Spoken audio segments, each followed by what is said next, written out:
Can you imagine? Not all that glitters is gold. So, today, we have baby girl Susie, who's from a rich household. She's lived a lavish life. She went to private school, she had chauffeurs, she had a pool in her backyard, must be nice coming from money. Susie always knew that she wanted to marry a man above her, rich likes the rich. So that was who she was searching for in life. One day, she went for a yearly gala where all the rich and elite hang out and happened to notice across the room a gentleman talking to a well-known business tycoon. They made eye contact, and from that moment, Susie felt something in her soul. The man introduced himself as Terrence, and throughout the evening, they got along very well. They exchanged numbers and promised to go on a proper date later on down the night. So for the next 3, 4, 5 weeks, they kept on going with their texts and calls. Susie found out a lot about this Terrence man, He said he was building his dream home. He's an entrepreneur. He wants to travel the world. He wants to give her the world. And every week he would send her a bouquet of flowers. Unfortunately, finding time to see him was proving to be a problem. Entrepreneurial life, he was always traveling.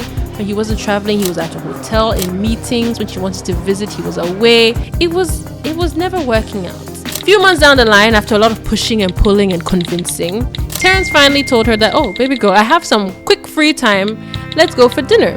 He books them at this expensive restaurant. And that evening, pronto, he picks her up in a beautiful black Range Rover. They get to the restaurant, everything's going well. They wine and dine, they laugh, share memories. And Susie's like, you know what? This is the man of my dreams. Fortunately, as the bill comes, Terrence says, baby girl, I don't know what happened, but it seems I have forgotten my wallet at my hotel room. Susie says, of course, that's fine. I'm a strong, independent woman. I come from money, I'll pay the bill. Leaving that behind, they decide that every month they will have a date night to accommodate for both of their busy schedules. Some way, somehow, those date nights always end in Susie paying the bill, but she's not concerned. He's an entrepreneur. He's moving forward in life. Sometimes, cash is not going to be flowing. And that's okay. She believes in his dream.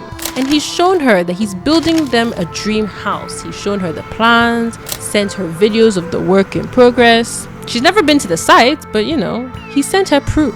As time passes, Terrence comes to her and says, oh, Susie, darling, I want to run for public office. However, I've been counseled that to do so, instead of a single or bachelor or in a relationship, I be a married man. So I know it's you that I want to spend my life with. Would you be okay if we did a quick court wedding, signed all the documents, and then decided to do our lavish celebration later on down the line? So she said, of course, you want to marry me. I'm going to be your wife. Yes, yes, yes. So quickly after that, they go have a quick court wedding. They sign off on all the documents. Understanding that both of them are rich, Susie says, there's no need for a prenup. You have your money, I have my money. We love each other. This is till death do us part. Famous last words. He then tells her that they've done the court wedding, but he needs to travel. He has some urgent business he needs to do abroad, and that he'll be back and they can start planning their celebration. Susie says, oh, that's great, I love you. A week later, Susie goes out with her girlfriends, girls' night out. She wants to tell them a little bit updates on her life, what's been going on, and tell them that she's finally gotten married. Obviously not a big celebration, but she wants to share the news with her closest friends. So she goes out, and as they're at dinner, she starts telling them about, you've met Terrence, he's great, he's the man for me, yada yada yada, until one of her friends goes, wait, is that not Terrence? They all turn, and across the restaurant, they see Terrence walking in plain clothes, walks up to the front desk, picks up packs of food, and walks right back out. Of course, Susie's excited. Oh, I thought he had traveled. Is he maybe back? Is this a surprise? So she runs out to meet him, sees him climbing into that black Range Rover that we all know, runs to meet him and hops into the front seat and says, oh, baby, you're here. I didn't know. Oh my gosh, and starts talking.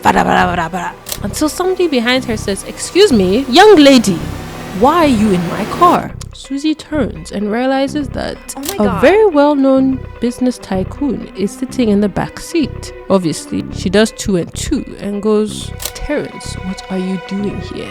Terrence looks her straight in the face and says, "I am his driver, but if you don't like, you can go ahead and divorce me." In all her anger, Susie says, "You know what? That's exactly what I'm going to do."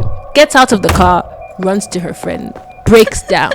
She eventually tells them what has happened.